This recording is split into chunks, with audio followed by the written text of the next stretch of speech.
Welcome back to Breaking the Silence Project. This is In Conversation With, where we have conversations with people who have experiences or who are called experiencers. Now, people know what that means. Thank you, Steven Spielberg. I'm your host, Steve Neal. I'm a longtime experiencer all my life, filmmaker, artist, and been doing this work in this field for a very, very long time. I want to welcome today Amy Bond to the Hi, show, who is an experiencer. Amy, Steve. welcome. Thank you. I'm welcome. I thank you for having me. I'm very happy to be here. The best place to start, since this is your show, we're not gonna talk about me. We're gonna talk about you. So why Okay. don't you why don't you give us? We have an hour show, so you have time to go into details. But basically, tell our audience a little bit about yourself and about your experience, and you can start anywhere you like with those Sure. experiences. Sure, of course. Well, currently I'm 55 years old. I served as a dental hygienist for 30 years of that, but let me tell you about Wow. how I grew up a little bit. I grew up in a rural Oregon, Eastern Oregon town that was surrounded by a lot of ranching and a lot of timber and things like that. So, and it was very, very isolated. La Grande, Oregon is where I was raised. And it's just a beautiful, beautiful valley. It is very I can isolated. imagine. Yeah.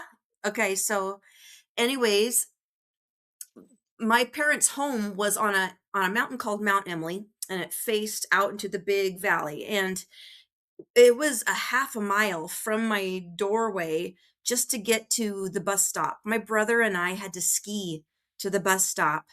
This is true story because there was lots of snow back in the 80s in those days, and we'd get snowed in up there. So I mean, everything was hard. I mean, I just remembered, why is life so darn hard out here? And anyway, I didn't have many friends to play with when we lived out there, so I spent a ton of time out in the forest and with my imagination. And my little brother was too little to go out, so but I would be out there all day long. That's typical Gen X situation. Your mom's like, get out of my face, I need some space or whatever, and you're like, all right, so you're just gone. And I would be in a make believe world, which I thought was make believe, but now I kind of question it, where I would talk to animals a lot. And I was never injured. I was never afraid. So, typical Gen X kind of upbringing through the 70s and 80s. But what wasn't typical was that throughout all of those years woven in, I had a lot of what I was framing as paranormal experiences.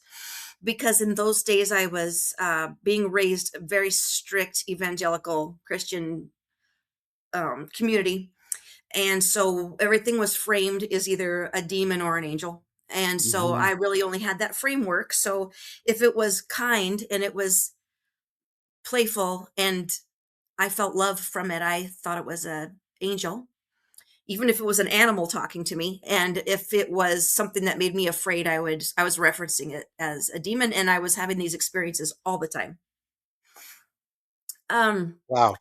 I would tell my parents the things that were happening, and it was just like dumbfounded on their face, and then grab your backpack. You need to get ski down the road to get to the bus, right? I mean, it's everything was really pushed off all the time. And then when I would tell kids at school, um, I was, getting labeled as weird. So I over time I just kind of learned that I need these things are happening, and I wasn't even questioning that they were happening. I knew they were happening, but this was a whole separate life that I was living apart from going to school, interacting with people.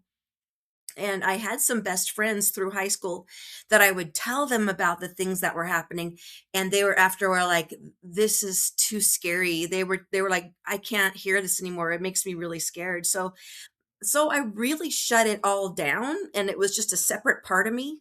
And it's funny because even my husband, I've been married 32 years. Even my husband, when I finally came forward and told him all of this, he knew I was kind of a little woo woo, but I don't, I know that I never showed him the real.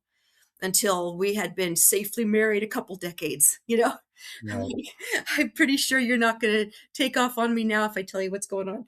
And it really has shaken him. And I really am still careful with the things I tell him I'm now. sorry. But yeah, no, he's a wonderful, supportive husband. But definitely, it really frightens a lot of people when I tell them my experiences. The very earliest that I can remember was being 4 years old. And this is before we lived out on the mountain. We lived in a little tiny house in town. And I had my own bedroom in those days because my brother was a baby. And I remember a tremendous white light coming through my bedroom window and what I referenced as a skeleton looking through my window.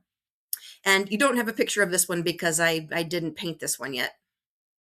I'm But just going into my media assets. So yeah, it's whether there when that time comes. Okay. okay, sure. And so that and after that happened, I was always looking for the skeleton in my window. Now, Susie Hansen, who you've had on this show before, I told her about that experience and the experiences I had with skeletons in my room, Mhm, and she goes, that is that's congruent with children because the body of the gray species, they are very skinny, they're lightly colored, they have really spindly arms, and they have those really big eyes. mhm, And I remember them being the solid black eyes as a little person. And in those years, following those experiences, I had multiple uh, imaginary friends that were with me all the time. So you could reference that as I had experienced something with the Greys, and then in my normal life as a 4 year old, I had brought those people with me into my imagination and I was playing with them. Or maybe perhaps they were there. But I mean, things were definitely moving in those times. And after that experience, that very first one that I can remember, and there could be ones before that, but I haven't been able to access those memories. But after that, I had a tremendous amount of compassion for being 4, which I think is kind of unusual. Maybe when you're 4, you're more kind of interested in, maybe you don't have that kind of compassion, but all of my toys, all of my teddy bears, my whatever, I was very concerned if they were cold or warm. I was dressing them in my clothes. I was putting them into bed with me. Susie confirmed also that's very congruent with other children having these mhm. kinds of It experiences. is. Yeah. So, moving forward, at the age of 8, I woke up and I was hovering above my bed. And then I went through the ceiling, went through the attic, went through the roof of the house, and I was outside in the night sky. And I wasn't cold. I should have been cold because it was cold. But the sky Yeah. was brilliant, and I was never afraid of the night sky. We spent a lot of time sleeping outside on our trampoline growing up because we lived out in the rural America. We spent a lot of time Mhm. outdoors and just traipsing. And even when I slept out on that trampoline, I would usually get off the trampoline, go into the forest, and talk to animals. So, I mean, that's very, uh, During the night? yeah, I had no Mhm. fear of it. I was Yeah, absolutely me not, neither. Me neither. I did the same. I was not afraid. And Mhm. I really craved it. I really craved that connection. Um, and I was never afraid. And I tell you what, there was cougar sign, there was bear sign, there was all of the big predators. I never had trouble with any of those predators. I would have been a tasty meal. Just a very, Same here. I was a very tiny little person with absolutely no fear. So, oh yeah, so I go through the roof, and then I'm out in the night sky, and I'm like, I love that I can fly. That was the thought I had. I love that I could fly. I'm Peter Pan? I'm gonna go see people I know. But then there was no memory, and then I'm coming through the roof, boom, through the ceiling, through the attic, and then I come into my bed, and it's morning because the light is hot. The sun is hot on my face. And so what happened after I reached out of the house and coming thump, thump, thump through the ceiling and back into my bed, I don't have a memory of that. But I fantasized about outer space. I put Mm. those little glow in the dark stars all over my room and I made constellations and We all did that. the ceiling and down the walls, and at night I would just look at it and it felt so good. It felt so peaceful. It was something I really, really loved. All right. So through my high school years, I had really, really scary experiences through my high school years. But, high school and middle school, they're both great and awful. And I have to wonder if some of those experiences were negative energy I'd actually generated myself because I was framing it as demonic in those days. I still don't know how to frame it because what happened to me wasn't something the Greys have ever done. It was really terrifying. Um, my experiences with the Greys and the mantis beings have been really wonderful and loving. And I've even seen some others that I don't know how they're connected, but if I had to guess what they were, I believe they were probably Palladians or Nordics. They were like tall white people. Some were brunette and some were blonde, but they were very tall, very long neck, human looking, and they were very kind to me. So, but yeah, so in high school, things get rough for everybody in high school. Everybody has issues. Things were rough at home. Things weren't perfect at home. They were um, turbulent to say the least. And Hmm. um, do you want to know this weird one? I mean, this one, I don't know that it really fits in this category. There Well, was, a lot of us had turbulence at home. I certainly did, and I did not have a good relationship with my mother, and she was keeping this stuff secret from me. I didn't find out till she was dying practically um, that she knew about this, that it ran oh, in the family. So, but wow. go ahead, Okay. tell me. Yeah, Well, I'd like to hear it, my and whole I house, know the audience my would. whole household was in uproar. My mother and I had a lot of clashing of powers, and Hmm. um, I was a cheerleader. I was heading out to my Jeep to go to the game, and sitting on the hood of my Jeep was the most terrifying creature I think I've ever seen because it looked like it was in anguish. It looked like a pig that was squished and it was twisted, like its face was twisted. Huh. And it had feet, had these feet, and then a very squatty, short body. And it was on the hood of my car. And I was probably 15 feet from it. And I look at it like, what am I seeing? And it looked at me and it cocked its head. And it was like it saw into me and saw that well, I was in such a bad place in those times. It was tormenting. I dropped my pom poms. I ran for the house. The house door had locked. I was pounding on and then I said to my dad, Dad, there's something on the hood of my car, and it looks kind of like a troll. And he came out, and it was gone. There were no footprints, and that was only a matter of a short amount of time. But that was so terrifying. That was something that in those days, because of where I was spiritually, I was like, there was a demon on my car and it's been tormenting me. And I've been having terrible, terrible dreams where I'm being beaten and I'm being abused in my dreams. So anyway, um, over time that subsided. I went to college. Lots of interesting things happened to me in college that are not explainable, with people appearing and disappearing, telling me things, disappearing, being with me, interacting with me, and disappearing. So I knew I was seeing something. I was seeing somebody, and I would tell my roommate, and God, it scared her to death. She's just anyway. So you stop talking about it. Yeah. Oh, yeah. So poltergeisty things were happening in my home while I raised my kids, and I would kind of do the same thing I was taught to do by my Grammy, like cast it out in the name of the Lord. Hmm. So, I would cast things out, and sometimes it'd work, sometimes it wouldn't. But after a while, I kind of made my peace and said, okay, if you want to live here, it's okay. Just leave us alone. And then things all went better. So it felt Huh. like I was talking to somebody and they were like satisfied with that. And then that part ended. So it wasn't until after 2022, well, my whole faith, that evangelical faith shattered in about 2009 when my dad died for reasons. And then it was obliterated a couple years later after that. And I became really, really lost. And the picture from August 13, 2023 that you have, that's kind of like a comic strip. Yeah, let me, come on, where are you? There. Yeah. Okay.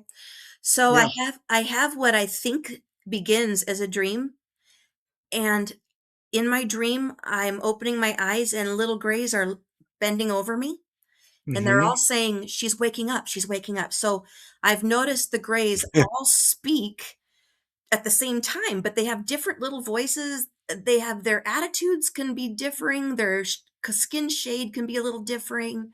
Their height is slightly different. And sometimes their eyes are black, and sometimes their eyes are like a pupil in an iris. Mhm. So those are consistencies I've found in my experiences. So they're like, she's waking up.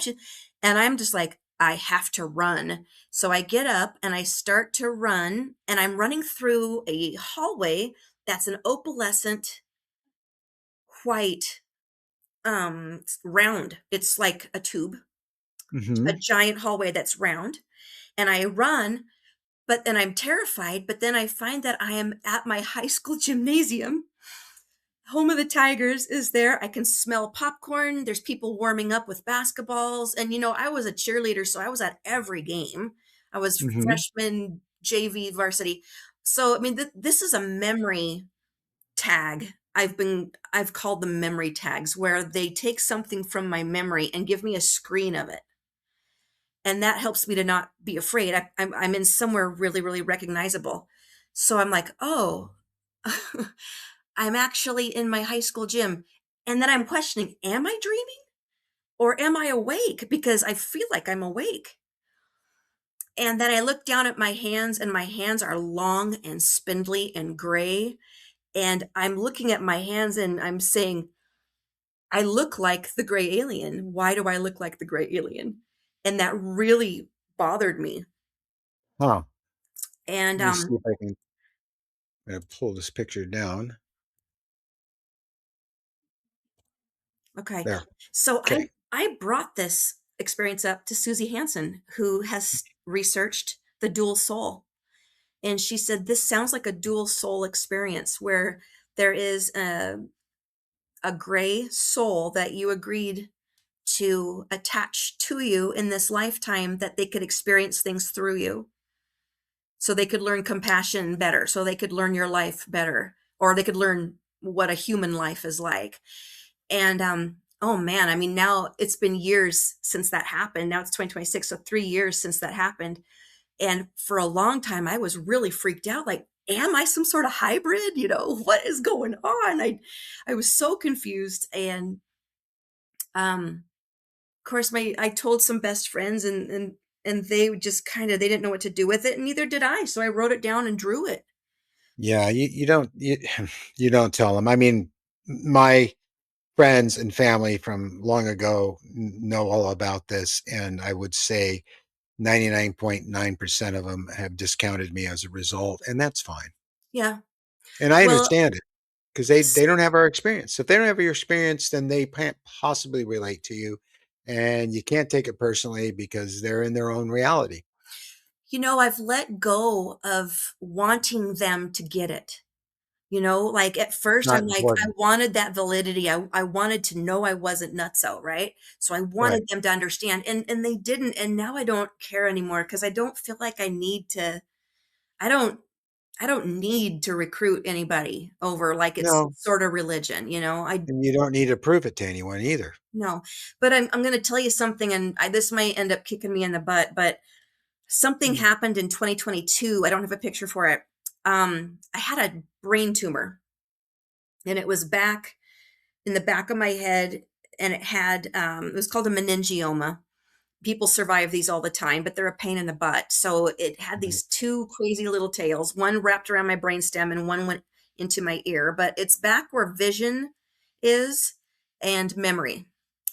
And I had to have that removed, and it was really a big deal. I mean, they'd take out a Yeah. lot of my skull to get it.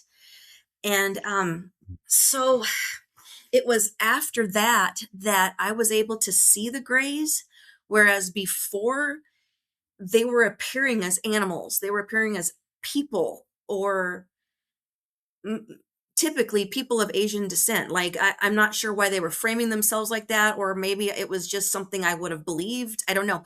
But after I had that surgery, being able to see them became much clearer. And I have to Hmm. say, most people who know me think it's because I have brain damage Of course. that Yeah. I mean, that that's I've made this natural. up. When actually I think that it may have reversed some sort of brain damage that I had that was blocking me to be able to see who they were, because it was after that, after I physically healed from that, that I could literally see them. Yeah, I've seen the Asians. I've seen experienced the same things. I experienced wide awake, middle of the night, a big um, butcher block. You know, those big, huge wooden blocks that are very heavy that you cut Yeah, food on was sitting in front of my uh, refrigerator, and I couldn't understand why my late wife left that there or how she moved it to that position. And then it started to move, and then I saw a gray. It was clearly a gray, and I was fully awake. I was not under hypnosis. I was not high. I would just got up in the night to get some water, and there it was. And we had a moment. So it's not untypical. The things that you're describing um, are very typical. The animals, the Asians, yeah, um, and I think you're right. I think that having a tumor like that uh, on your brain, um, and then having it removed, and you know, you would think that well, you'd be seeing things while you had the tumor, and once it's removed, you wouldn't see anymore. But you had the reverse, so you that's had the that's that's reverse. very yeah, that's very interesting. It is very interesting. So, I mean, the surgeons did a good job from what I understand. I've had a second surgery since then to help me with blood flow. Uh-huh. But Boy, the thing is, people use that to discredit my experiences. well, it makes them feel more comfortable because the bottom line is they're afraid Yeah, because what you're telling them is true, they can't handle it. yeah, They've seen too many scary movies with aliens, you know, eating your brains and things, and that's where they're at. And yeah, the idea that they're benevolent or friendly or kind or careful or they cherish us and have since we've been little is really bizarre to them. That yeah, frightens the hell out of them. yeah. So, and I get it, and it's fine. But you know what? One day you're going to have to face it. One day. Yeah, whether you want to or not, Yeah. it's on the way, you know. Yeah. We're not alone. Oh my gosh, no. I mean, Spielberg looked right at the cameras of all the shows he was on, all the interviews he was on. He told the world this is real and the evidence supports it. Yeah, I even had AI argue with me. He said, no, he didn't quite say it like that. And I named a whole bunch of the shows like Sunday Morning, and it came back and it said, I stand corrected. He did say that. And I said, there you go. isn't He that looked right funny? at the camera and he's told the world it's real. Yeah, isn't that funny how AI will do that? They'll tell you what to think, and then you go, Well, "Well, no, it's right here," and then, "Oh yeah, you're right." it's not artificial intelligence, it's just a machine, ones and zeros programmed by humans, so of Yeah, course it's gonna do that. yeah, right. Mhm, Okay, so I'm kind of sticking to my most profound experiences. okay. Um, let's switch to the one where it's the from November 21st, 2023. This one with the Right. prismatic Okay. light. Okay. So I had to buy prismatic paper to make it look like the prisms I was trying to explain. Yeah, It actually is different than what I was able to create here, but this was the best I could do. So I I become aware that I am floating in space and I see stars. and I'm so at peace. It's like I am part of everything, but I'm also nothing at the same time. I have no worries whatsoever, and I really am enjoying that. I really am enjoying this oneness where I Have have you studied out of body, or near death experiences? uh, probably not enough. I've read You Experiences should, Out because of the you'll hear. Body by Monroe. Yeah, oh, that's a great one. It But is. near death experiences are really the same thing, but when you hear them, you'll hear what you just said. Okay. Ok Exactly, Oh, it was so from great. It was so hundreds and great. hundreds of people. Yeah, it was wonderful, and then, around me, kind of like I'm in a kaleidoscope, like I'm inside of one of those kaleidoscopes that we had when we were kids, how Mhm, you could go like this and then the shapes would change? You know what I'm mhm. talking about?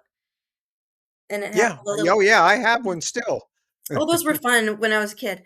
So, it's like I'm inside of one because the walls all around me become vibrant in rainbow colors, every color of the rainbow, but it's like crushed glass. Each little fragment is prismaticing, like prismaing off each other. So, this flash of prismatic light is now coming out this way, which is coming out this way, and it's everywhere, and it's so bright. I can barely open my eyes, but I'm like, it was like breathlessness, just like, oh my gosh. And I feel that I'm being pulled backward, kind of like this. And I find myself face to face with that being, and its eyes are all prismatic. And I drew myself super tiny because it felt like I was super tiny, like I was coming out of its eye. But from hearing other experiencers, the people saying that the gray alien that is taking them into the space, they come right up to their face with their eyes and they kind of put them in the hypnotic place or whatever. So I think that probably was a gray Very. alien that was pulling Yeah. away from my face, where it felt like I was super tiny part of all of it. And as I backed up, becoming more aware of arms and legs, I was starting to forget already. Like I was starting to kind of forget. And then I was like, no, no, I don't want to forget. I don't want to forget. And I remember like reaching, and it did not talk to me. I wanted so badly for it to say something that it didn't talk to me, and I just kept coming back and further, but it had a pleasant look on its face. Mhm. It wasn't mean, it was anyway, and then I was like, in my bed, like that, like I couldn't breathe, like I needed air. Was it different in appearance from the smaller grays? Mm-mm. Well, No? it had m well, I drew when I drew it immediately. I drew these little arches across its nose, like Yeah. a wrinkle. And then also, like, it had like some shadowed indentations, like, across its head, like, it had a little indent at the temple, but the lips had texture to them, kinda like little Hmm. lines. It had the most perfect little tiny, tiny nose, not like an ugly nose, and it had really dark purplish beneath its eyes, but its eyes were all that sparkle. So, And no black eye covers over them, no, 'cause they remove those, right. and, I've learned that it now. yeah, it's been established, and I witnessed it too, and, the eye behind it was this really blue iris, large, large iris, and, Yeah. I have people, that so picture coming, actually. I have a picture of that you have and okay. for a couple from now. But I feel like that gray is if what's happening is a dual soul connection like Susie Hansen talks about, I think that is the dual soul. I think that is the gray that I'm connected to. Because later when I have another experience we'll talk about in a minute, that same person is there with their eye shields off, and they seem to be a little taller than the rest of the little helpers. Yes. Yeah. And I think the little helpers seem to be a little bit more smooth. I don't think they have quite as much definition in their faces as this one. Mhm. So, they probably, well, we've heard that the little guys are. their bodies are like printed, 3D printed, and then a consciousness is put in them. So There if might that little be. body gets destroyed, they just put the consciousness into another little printed body. So I I hear this over and over. yeah, yeah. So I think they're probably a little bit less detailed. I would think they'd put a little less detail into those guys because they're expendable. Those bodies are expendable. Yeah. Could I ask you a question? Of course. Have you ever considered that the taller being, the one that you have the real interaction with, um,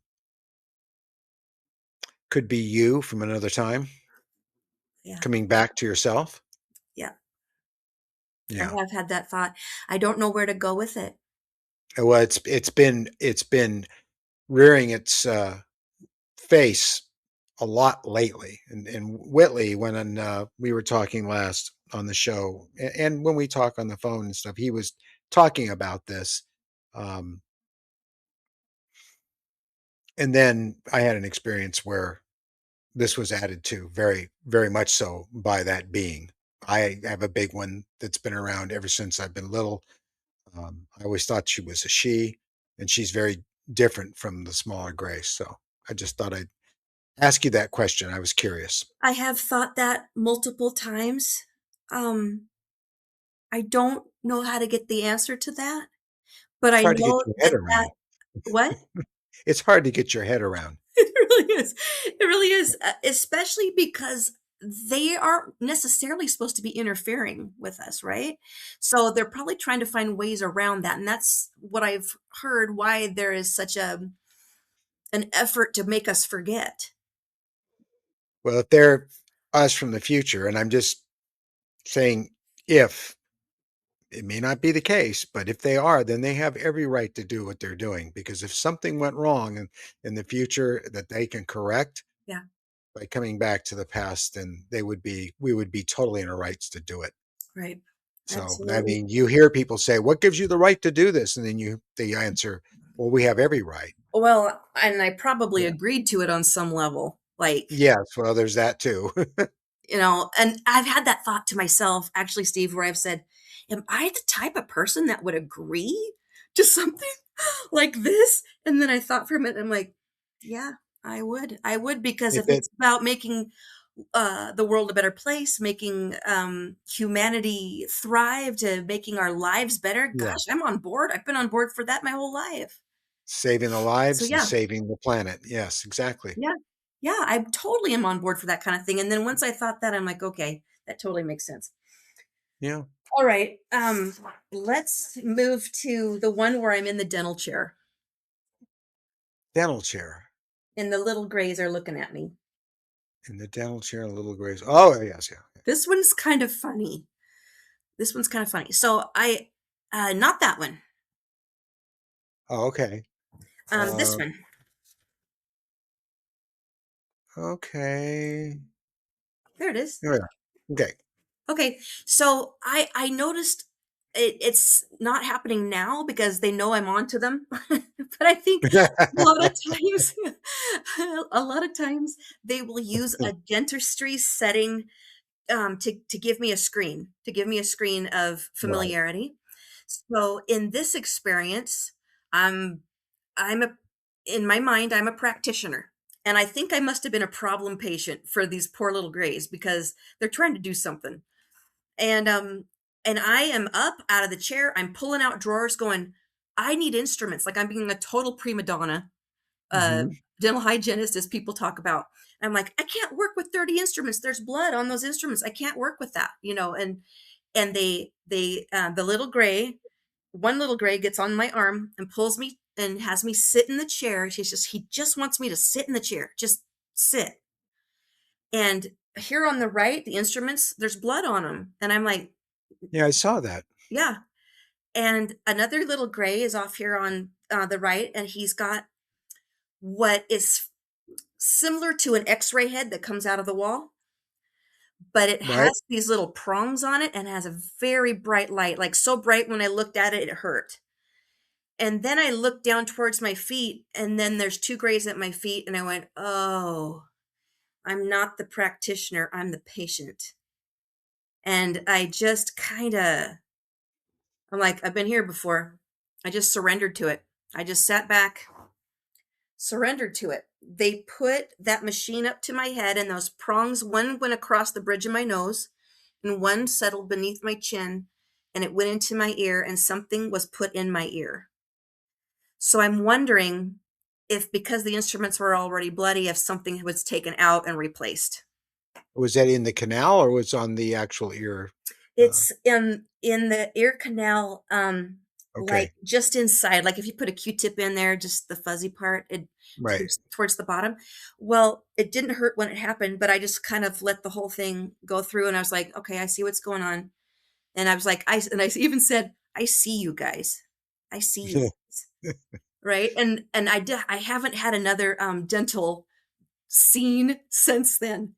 I think they're trying to change it a little bit. But That's anyways, probably a good thing, you know. but anyway, when I woke up the next morning, there was like plasma gunk from my right ear on my pillow, and my ear was really sore for 2 weeks. And I went to the doctor and I said, "Can you look in my ear?" And he didn't. He goes, "You just got a little owie in there." But it took 2 weeks for the soreness to go away, and now it's not sore at all. But that's what that one was, and I was awake. I mean, I was under their control, but I was awake and alert and totally marking that there were three. I have an implant similar to Whitley's in my ear here. I've had it for a very long time. I remember when I got it, and I was awake and overpowered by what looked like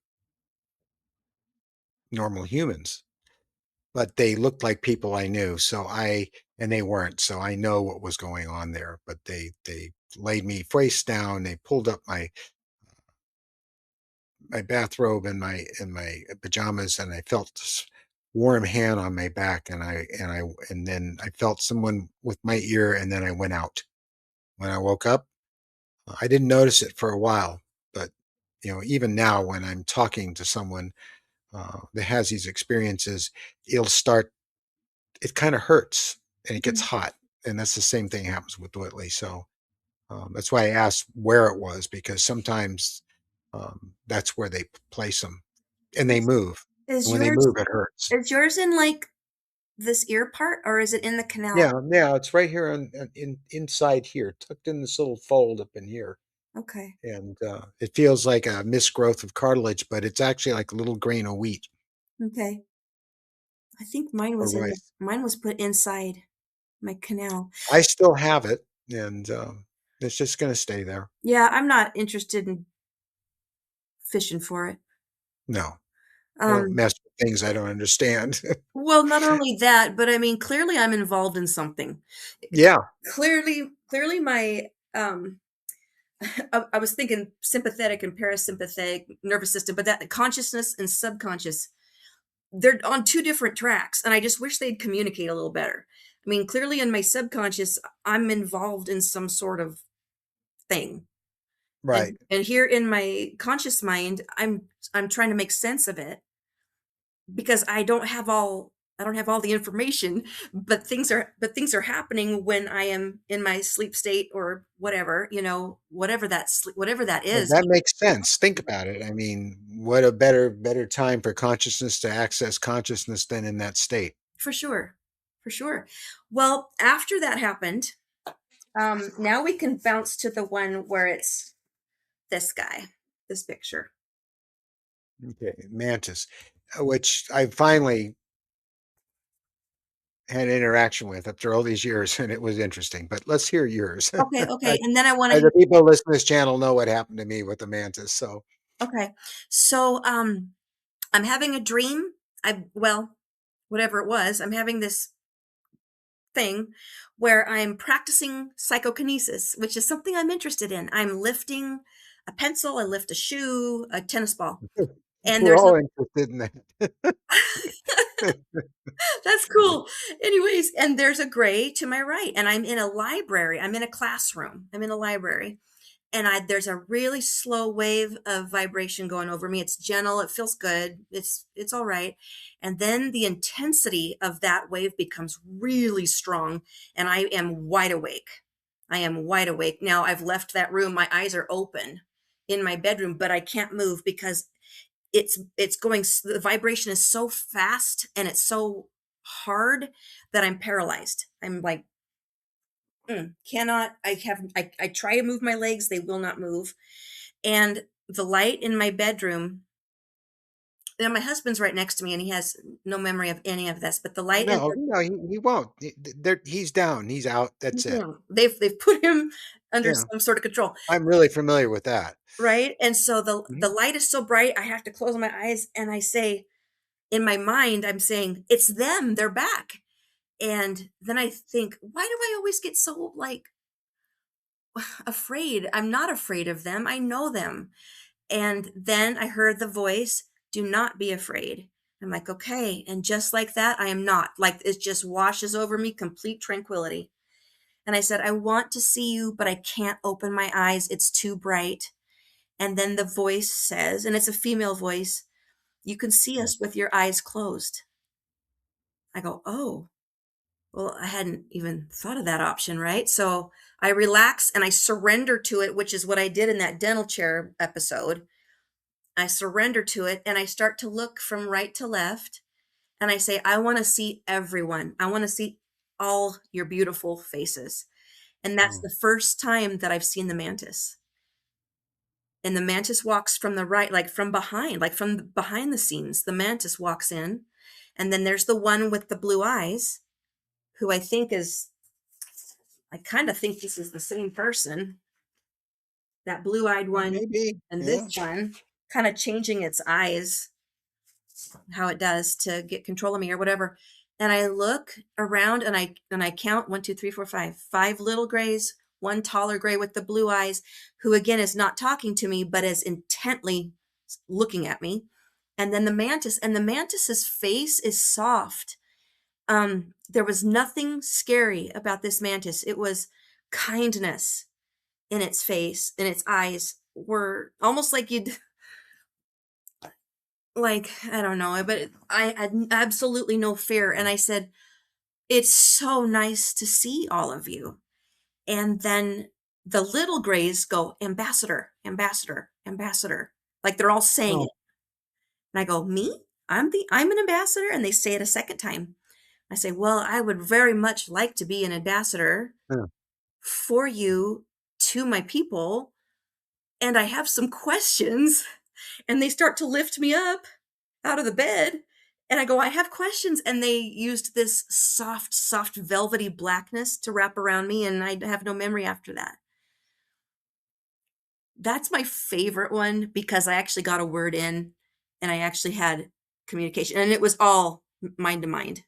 Yeah, it's funny, a lot of people don't get it that opportunity, myself included, and, for me, it's usually because I'm so I'm listening, I'm paying attention to everything that's going on, and I don't feel necessarily I don't even think about trying to talk to them.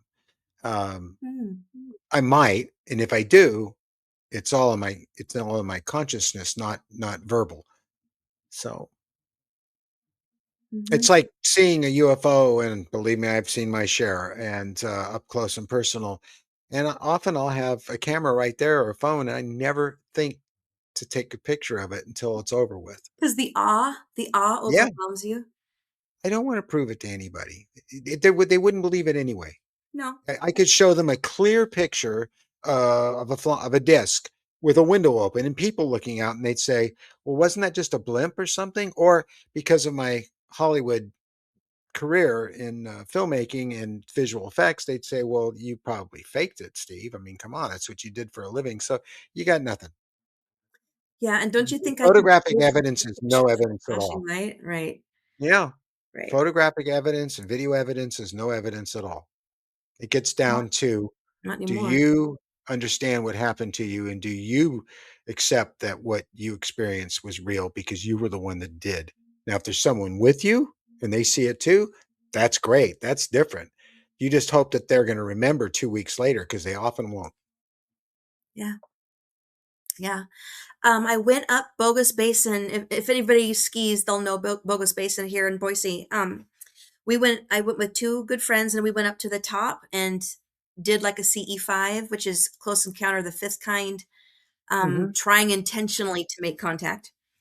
And I feel like we were successful, but we tried for several hours.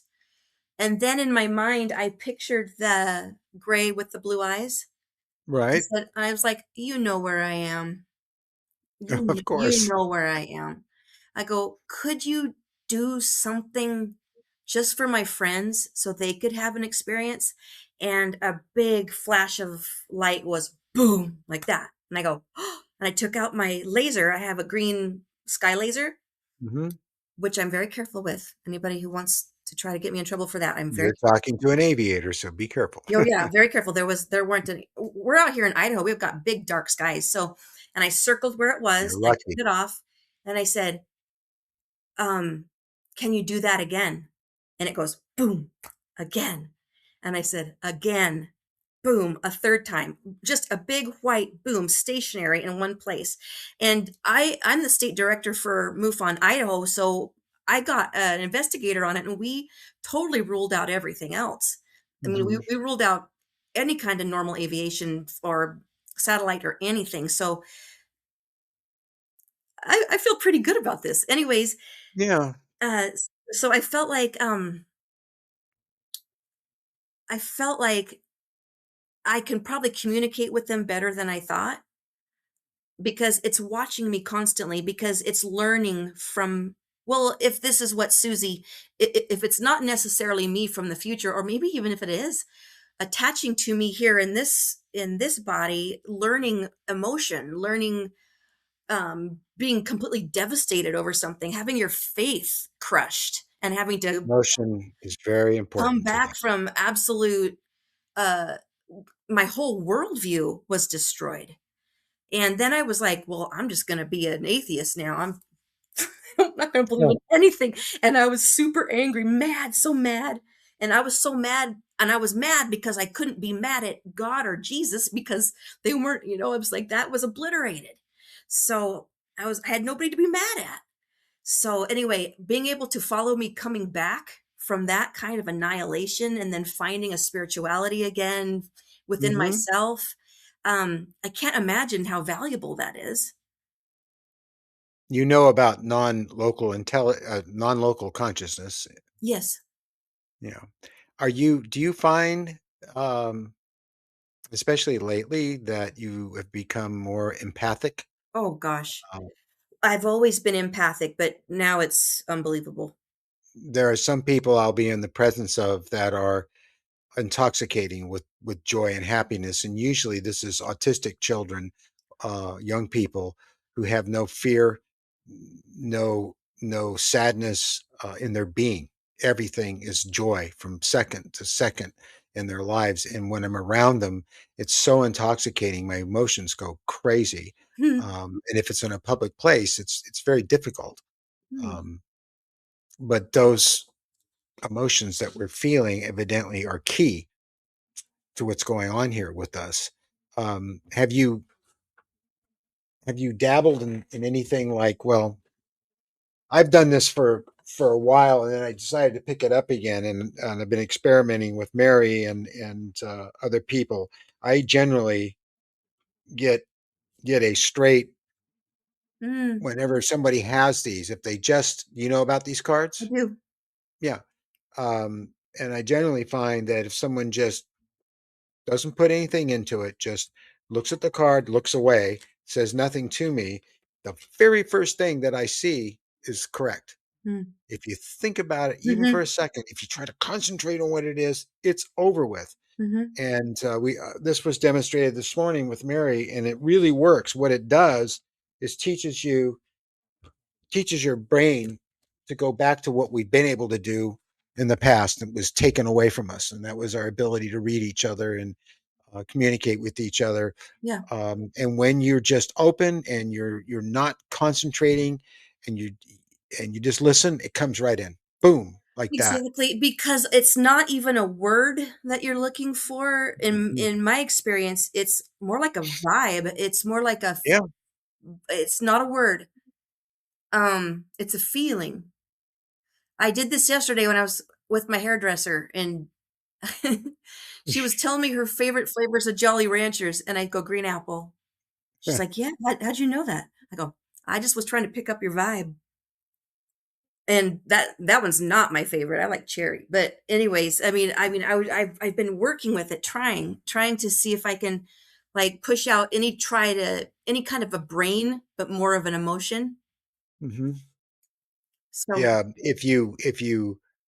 you will find that if you think of someone momentarily and then you immediately stop thinking about them, you move on to another subject, even if you have to go leap to another image or something of interest, like you'll think David, then I'll envision something else like working on my model airplane or something like that, and it completely gets me away from that. The next day, David will call yeah. over and over and over again. If I'm sitting in the room with a bunch of people like in our support group, and I keep thinking I want to say something and I just don't want to interrupt, so I'll forget about it. They'll all bring it up. Yeah. Yeah. It's there. We Yeah. still have it.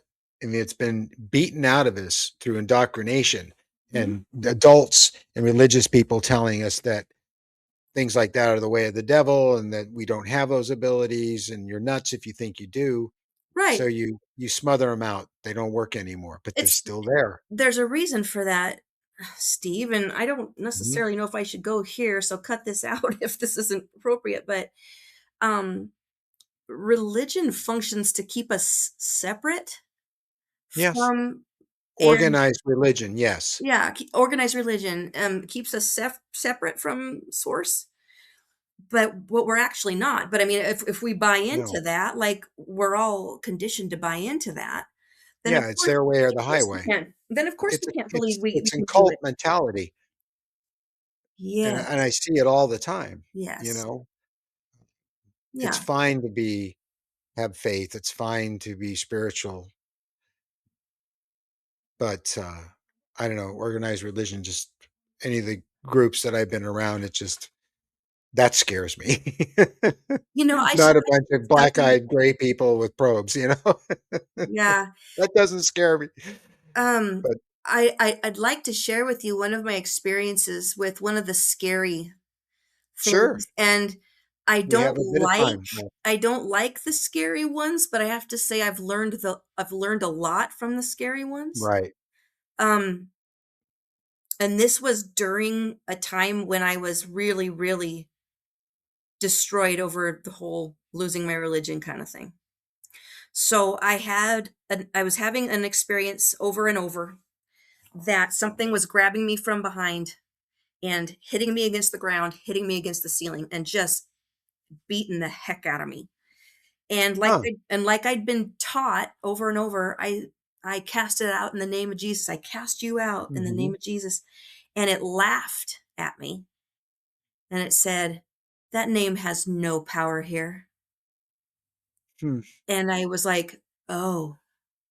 And I kind of just gave up because at that point I'm like, well, if that name has no power, I don't know what does.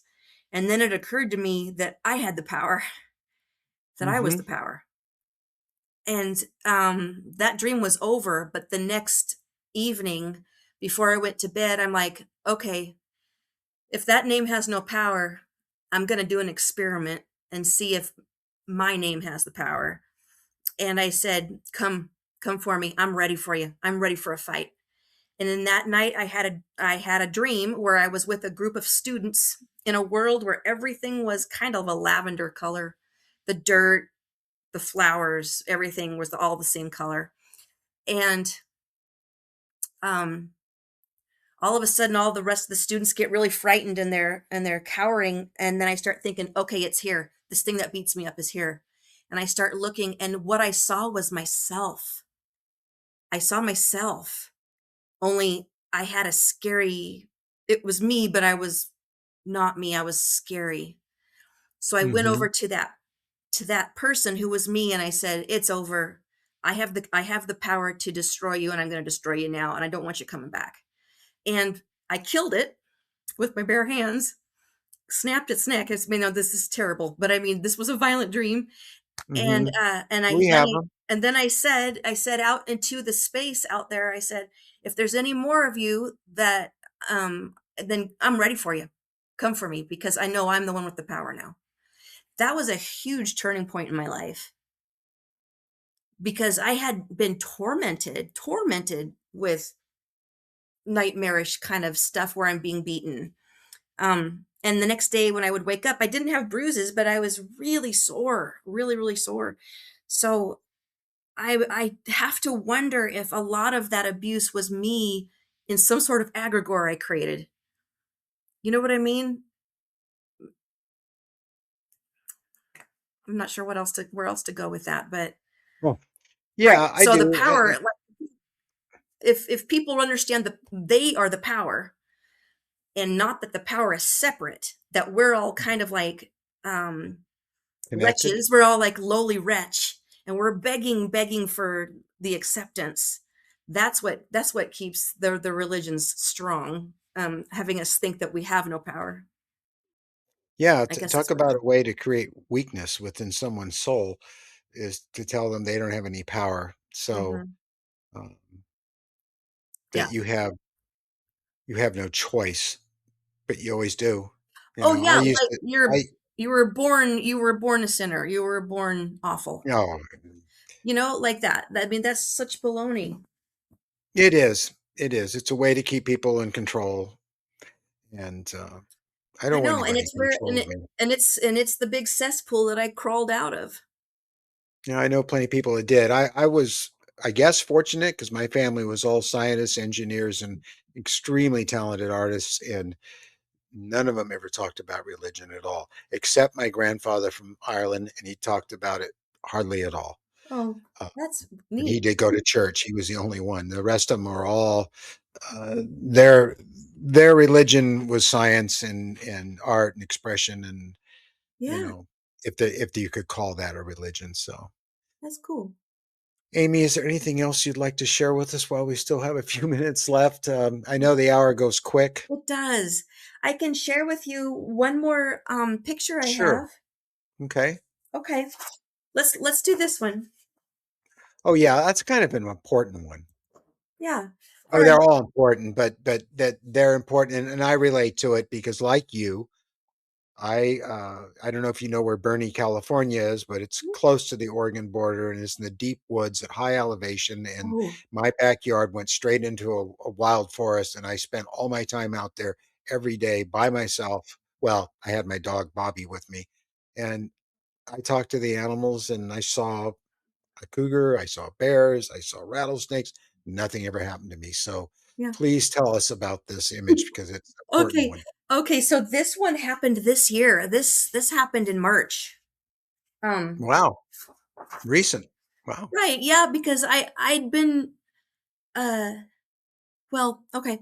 So, I've had a lot of different dream experiences where I'm dealing with children, and I feel like they're my children, but I'm not quite that sure about it, because I wake up and I'm like, oh, well, because I have two grown sons.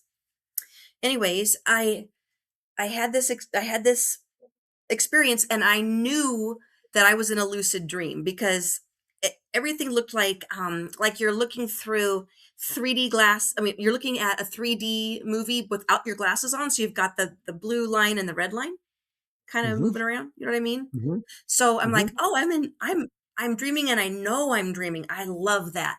I'm going to fly. I'm going to jump. I'm going to do all this stuff. And I started to do all these fun things because I knew I was dreaming. The mantis is behind me and says, tell me, what is your favorite baby animal? I go, oh, I mm, love the owl, I love the otter, and I love the fox kit. They're my favorite, mhm, but I love all baby animals. And Mantis goes, okay, we'll turn around. And I turned around, and these three baby animals came right for me. And I'm up on the mountain behind where I grew up in this dream. So I just dropped down to the ground, and they ran to me. They're kissing my face. They're loving me. The baby owl was on my shoulder, and then I got to hold it in my hand. They have unusually large eyes. They're not normal, but Yeah. I am feeling so much love. The love is overflowing. It is so tremendous that it makes me cry, and I drew a Yeah, it's picture emotional. of me crying there because I'm so in love with these little babies, and, I get to spend quite a bit of time with them, and then the mantis says, "Okay, you need to get inside or you're gonna be in trouble," because I was always in trouble, always, and, I know and that my one. teachers and I was actually a pretty good kid, but I seemed like everybody was always ticked at me for whatever reason. I mean, I was probably an odd kid, Because probably. you were different. You were yeah, you were different. You Yeah. stood out as they're sensitive to that. I would imagine you probably spent more time with your art and science teacher than any other teacher. Yeah, in those days, I was going a different direction. I was going into acting and music, and Oh boy. that's where I thought my career would go, and it actually Mhm. all fell apart, but I ended up painting and drawing was like the least of my talents, but, when I was had that brain surgery and I couldn't do anything for 3 months for 3 years, I was in extreme pain. For Yeah. 3 years, I just started to doodle and doodle and doodle because living out there on the mountain, my dad would always bring me tons of, art supplies. So I was constantly drawing everything I saw, but I was getting way more attention at school from singing and acting. So I went that direction, and I just kinda Mhm. did the art for later. But the art came in really, really handy because I ended up not being able to go back to work. But the point of this whole dream experience was I woke up the next morning overflowing with love, overflowing, and I carried it for days and days and days. And then all of a sudden, it occurred to me that those weren't actually baby animals. Those were actually probably hybrid babies, maybe that I'm connected to, likely that I'm connected to. And perhaps they used the screen of them being baby animals so I wouldn't be freaked out as to what they actually look like, but I feel like I would have loved anything. I would have loved anything. Yeah. I feel like they were Yeah. testing me, but I don't understand why they would be so worried about it. I think I'd probably hug and kiss them, even if they were kinda weird looking.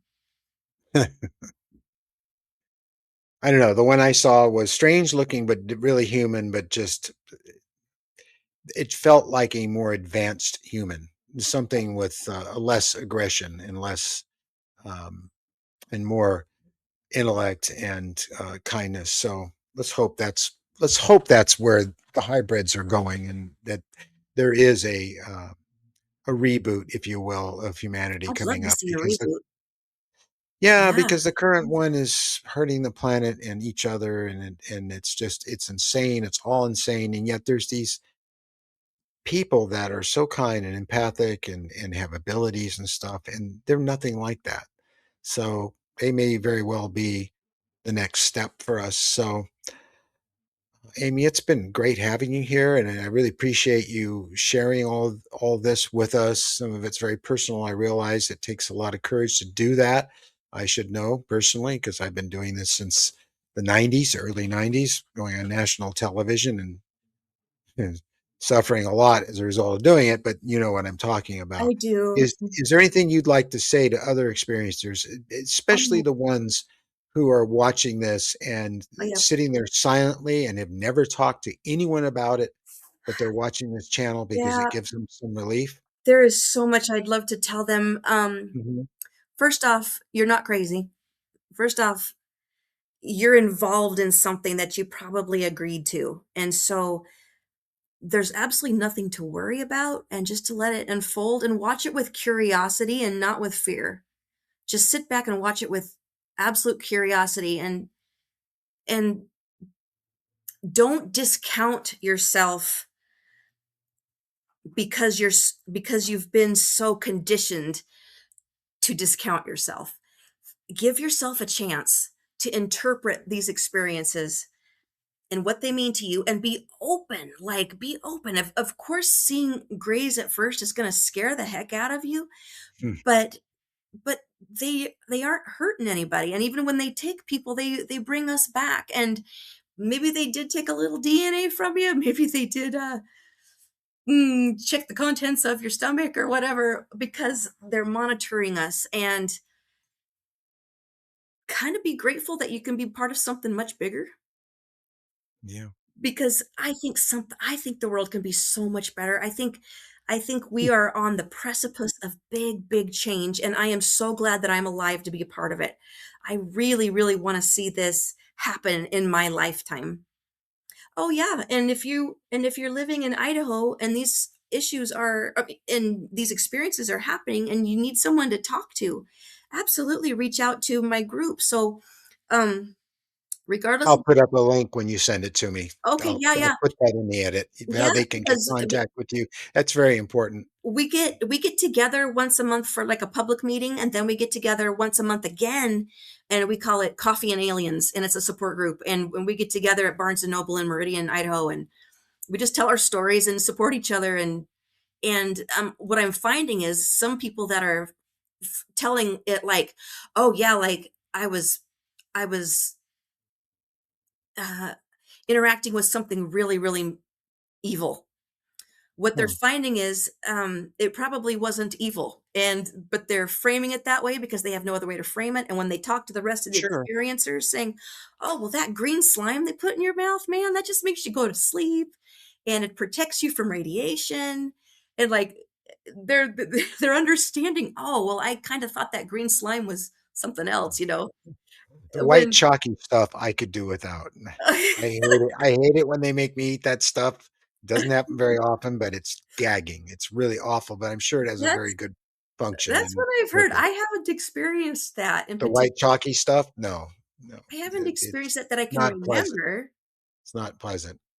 Yeah, yeah, So, you're not alone, you're not alone. There's a lot of us. In fact, Idaho is number 3 per capita for, uh, wow. NHI, non-human intelligent, interference or connecting with people, and, 1 in 40 in the United States have had a Mhm. NHI experience. 1 in 40. Wow. 1 in I didn't 40. know that. Well, I think most people keep their mouths shut. They keep their I mean, I was told as a kid, "Don't talk about this. You're gonna end You're up getting put in a home." Well, yeah, I was told by them at an early age not to talk about this for my own safety, and so I agreed not to talk about it, but that's a whole other story. It's another show because what came as a result years later was really creepy with our own people. Um, but that's the thing is your MUFON's it's different from our MUFON. Our MUFON out here is, well, I'm not gonna say it publicly, but, It's okay. it's different. It's I've different. heard things. Not all MUFON uh, are created equal. And from what I've heard about years so far between Daniel and yourself, is that you really care a great deal about the experiencer and you're trying to help them and you're not discounting them and you're not asking them to give up information publicly Mm-mm. uh, or take studies and things of them. So that kind of thing is happening out here, and I don't approve of it. It's just good to No, be because private with them and let them feel safe. So right, it's relief. my whole why with this has Mhm. nothing to do with supporting MUFON's, Yeah. data collection. I don't even care. I hope I don't get, like, ousted because I just said that. I The nuts don't and bolts are so boring. I don't even care. Why it's happening is more interesting, My if they'll whole only accept it. my whole why that I even got Mhm, involved was because I wanted to learn. I wanted mhm, to learn about how to do a proper investigation so that I would have some, when I was telling people about what I saw, I would have some real tangible facts to back it up and how to back right. it up. And I wanted to teach people and also my big why behind it was because I really think that this whole disclosure thing is not going to happen from the top down. It's not going to happen from our government officials. They've already tried that, and they were our leaders. They didn't cooperate, so they're. I feel like it's going to come from us up, Yes. and the more of Gee, I us, think the more of us that have these, that has this knowledge, and it becomes more normal. This is just going to be a breeze. We don't need the government to tell us what to think. I mean, that's absolutely ridiculous. we never have. We've never have, but most people think, well, the government said this, so I'm If like, they think. they're the last ones I trust. Yeah, me too. they scare the hell out of me. Right. Amy, thank you so much for being on our show, and I want to thank Daniel Nichols also for putting us in touch with you. Oh, thank you. He's Uh, such a good friend, and thank you, Steve and Mary behind the scenes. I really appreciate both of you and this opportunity to talk, and hopefully it'll help people. it will. That's the whole point, Okay, yeah, it is. right? That's my why. Thank you. Yeah.